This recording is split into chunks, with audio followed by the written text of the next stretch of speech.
You know I'm down for whatever tonight.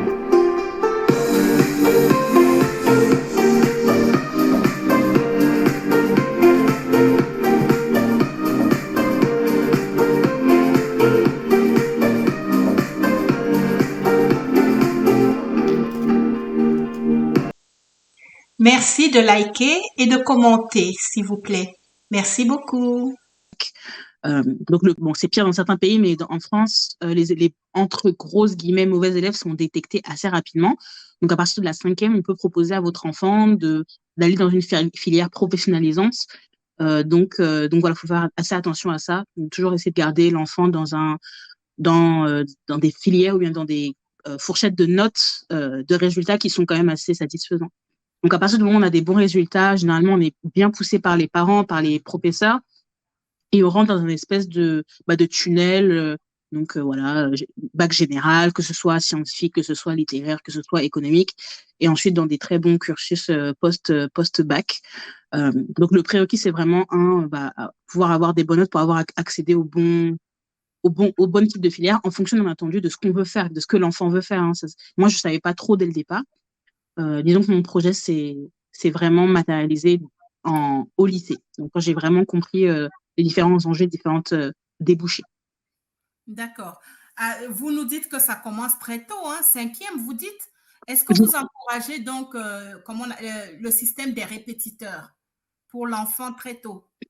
Honnêtement, moi, personnellement, je l'encourage de plus en plus. Alors, bon, encore une fois, moi, je suis entre guillemets encore un peu jeune, donc on va dire que je connais encore à peu près l'école, comment ça fonctionne. Mais j'ai l'impression qu'il y a aujourd'hui en France, il y a un petit nivellement par le bas qui fait qu'en fait, on peut très vite perdre des enfants qui sont plus forcément intéressés par l'école, mais qui vont totalement se désintéresser de ce qu'on leur apprend. Donc, quand on voit qu'un enfant commence à décrocher, bah, je pense que la première chose à faire, c'est d'avoir un répétiteur. Moi, j'en ai pas beaucoup eu. Je crois que j'en ai peut-être eu un ou deux, mais je suis pas sûre. Mais je pense que c'est très important d'avoir des répétiteurs pour pouvoir faire avancer l'enfant au-delà même parfois des attentes de l'école parce que parfois faire avancer 30 ou 35 élèves dans une classe, ça peut être compliqué. Donc moi, je soutiens ce système. Ok, vraiment bravo, vous avez eu un parcours vraiment admirable, hein, parce que Merci. vous dites que vous avez été excellente, toujours excellente dans vos études. Bon, et aussi, vous avez terminé dans les temps vos études, 23 ans pour 5 ans d'école supérieure. Moi, je dirais, franchement, c'est parfait.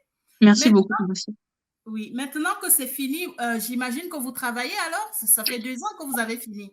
Exactement. Donc, je travaille depuis 2 ans. Donc, j'ai eu la chance de rentrer dans le marché du travail pendant la pandémie. C'était super. Mais oui, je travaille depuis à un petit point. Donc, donc, on fait travailler les enfants à l'école pour qu'ils aient un job plus tard. Donc, comme je viens de le dire, moi, je suis entrée en pleine pandémie dans le marché du travail et j'ai eu aucun problème, mais aucun problème à trouver du boulot qui est très bien rémunéré et en CDI. Donc, je pense que c'est le but de tout parent d'avoir un enfant qui est indépendant, peu importe son grade, peu importe son salaire, peu importe, mais juste qu'il soit indépendant, qui ne galère pas trop, entre guillemets. Et malheureusement, aujourd'hui, le marché du travail en France fait que beaucoup de gens, même qui ont fait des très bonnes études, des bac+5, etc., qui sont à l'université, galèrent pas mal. Donc, personnellement, ma filière ce que j'ai fait m'a permis, en fait, de rentrer dans le marché du travail sans aucun problème, à un salaire qui est très bon et à des missions qui sont aussi très intéressantes pour moi. Donc, voilà, c'est finalement l'enjeu et je pense que j'ai plutôt bien réussi pour ce début de carrière. Franchement, votre discours, enfin, je trouve ça admirable parce que là, vous avez fait des études sans difficulté, vous avez trouvé du travail sans difficulté. Si on vous entend, si on vous écoute, on pourrait penser, enfin, on devrait penser qu'en France, il n'y a pas de discrimination Ah, par rapport aux Africains. Ça bah, donne envie de dire ça. ça donne envie de dire ça, en effet. Alors, moi, personnellement, j'ai eu, entre guillemets, la chance d'avoir eu un parcours qui est assez linéaire et assez bon. Autour de moi, j'ai beaucoup d'amis qui sont des filles noires, qui ont aussi eu des parcours assez linéaires et sans difficulté, qui sont en médecine, qui sont futurs médecins, futurs cadres ou bien déjà en travail, ingénieurs, etc. Donc, il y a des difficultés en France, ça c'est clairement, il faut l'avouer. Mais je pense qu'il y a une grande différence entre quelqu'un qui va grandir en région, enfin en ville, en banlieue, en ville, quelqu'un qui va grandir en province, moi, personnellement, en province, je trouve que la dynamique raciale, entre guillemets, est différente que quand on vient de banlieue parisienne. Je pense qu'en province, il y a beaucoup plus d'accès à de meilleurs établissements publics. Hein, je parle pas de privé, dans le sens où, voilà, ce dont j'ai l'impression, c'est qu'en banlieue, donc pas forcément que parisienne, mais dans les grandes villes, les établissements un peu moins bien cotés, même publics, sont généralement dans les endroits un peu plus défavorisés. Et malheureusement, aujourd'hui, c'est là où la communauté africaine, c'est là où on nous retrouve. Donc, à partir du moment où l'enfant va dans un collège, lycée qui sont pas très, très bien cotés, ensuite, c'est compliqué de pouvoir le faire pousser dans des études supérieures plus longues. Donc, c'est pour ça que je pense que la discrimination commence dès là, en fait, dès le choix, en fait, de collège, lycée dans lequel on est affecté, qui peut réellement avoir un impact sur les études supérieures après. Donc, la discrimination, elle est là. Mais quand on est un bon élève, après, j'ai l'impression quand même qu'au niveau supérieur, moi, j'ai pas connu tant de discrimination que ça. D'accord.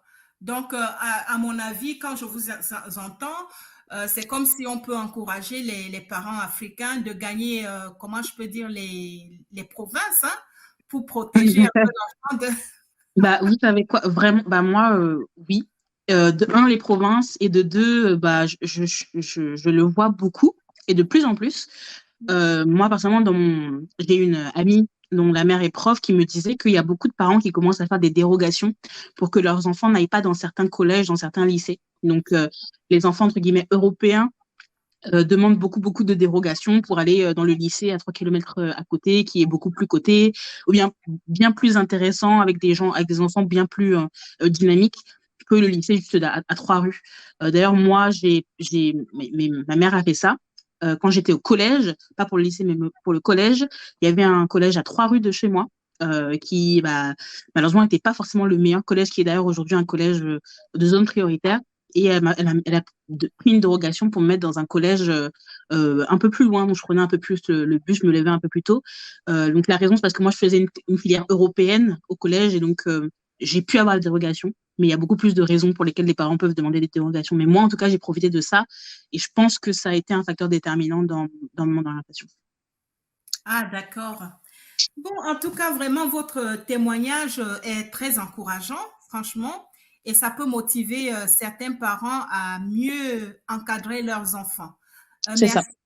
Merci. Maintenant, puisque vous êtes jeune, franchement, et que nous nous posons beaucoup de questions sur la jeunesse africaine en Occident, donc nous, on a la chance de vous avoir sous la main. Hein. Mhm. Alors, qu'en est-il de...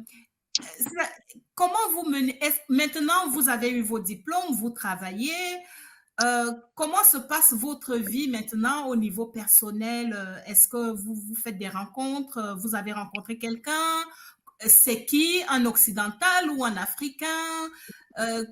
Comment vous vivez votre relation? Qu'est-ce que vous pensez? Est-ce qu'il y a une différence de vie, hein, entre occidental et africain? Alors là, c'est vrai que la vie, c'est pas seulement les études. Bon, moi, personnellement, c'est un point de vue personnel. Merci de liker et de commenter, s'il vous plaît. Merci beaucoup.